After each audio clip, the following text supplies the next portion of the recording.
ওগো খালাম্মা, আপনার ফুরি এত সুন্দর যে সিলেটের কোনো ফুরির সাথে তুলনা করা যায় না।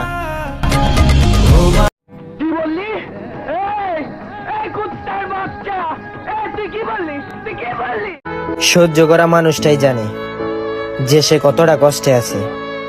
দুনিয়ার মানুষ তো শুধু উপরের হাসিটাই দেখে। আরে দুঃখে কষ্টে ভারাক্রান্ত জীবন। প্রশংসা যতই করো, কিন্তু বদনাম একটু চিন্তা ভাবনা করে কইরো। কারণ বদনাম ওই জিনিস যেটা যে কেউ যে কোনো সময় শোধে আসলে ফেরত দিব।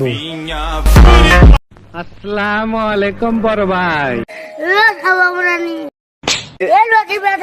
হ্যাঁ, বিয়ের পর কি তোমার খালাতো বোনের কথা মনে পড়ে? না, কেন? কারণ এখন তো আমার খালাতো বউ আছে। আমি তোমাকে অনেক জ্বালাই, তাই না? চিন্তা করো না, সামনে আরো বেশি জ্বালাবো। চোখের পানিতে বুকটা ভাইসা যায়। আমাকে কিছুক্ষণ তোমার বুকে ঘুমাইতে দিও। চোখ খুললে হয়তো আপন করে নিও, আর না হয় দাফন করে দিও। তোর মাথা নষ্ট। কিছু হইলেই খালাতো বাইগো নাম লয়। ব্যাপারটা এমনই বোঝা যায় যেমন ভিডিও ভাইরাল করার জন্য আমাদের কাছ থেকে অনুমতি লয়। কে রে ভাই, খালাতো বাইগরে দেখলে জ্বলে? আমাদের ভিডিও কিন্তু তোমাদের ভিউজ ছাড়াই ফর ইউতে চলে। তাতে আমার বাল ছেঁড়া গেল।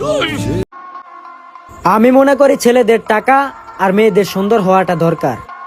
কারণ সুন্দর মেয়েরা যদি টাকাওয়ালা পুরুষ খুঁজে, তাহলে টাকাওয়ালা পুরুষ কেন সুন্দর মেয়ে খুঁজবে না? समझ रहे हो समझ रहे हो ना। যাদের কন্টেন্ট বানানোর মতো কোনো যোগ্যতা নাই, তারা আমার কন্টেন্ট কপি করতে পারেন, আমার কোনো সমস্যা নাই। এই বুঝছি, তোমার মরণের চুলকানি উঠছে, মলম লাগাই দিবনি। মলম